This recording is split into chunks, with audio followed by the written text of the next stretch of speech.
এক বছরের পুত্র সন্তানকে নিয়ে বাপের বাড়িতে গেছেন স্ত্রী রিচামণি।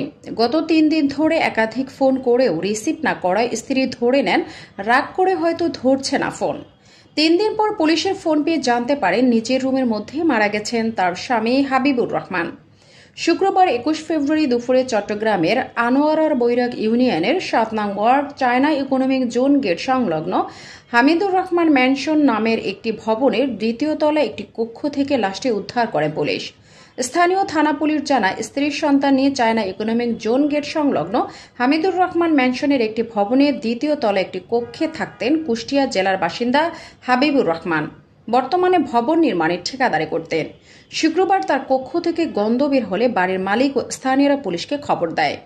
পুলিশ এসে কক্ষ থেকে মৃত অবস্থায় উদ্ধার করেন। লাশ ময়নাতদন্তের জন্য চট্টগ্রাম মেডিকেল কলেজ হাসপাতালের মর্গে পাঠিয়েছেন। মৃত হাবিবুর রহমানের স্ত্রী রিচামণি বলেন, আমার স্বামী প্রথম স্ত্রী মারা যাওয়ায় গত 2 বছর আগে আমাকে বিয়ে করেন। আমাদের সংসারে হাসিবুর রহমান নামের 1 বছরের একটি পুত্র সন্তান রয়েছে। গত 13 ফেব্রুয়ারি আমি সন্তানকে নিয়ে শহরে মায়ের বাসায় বেড়াতে যাই।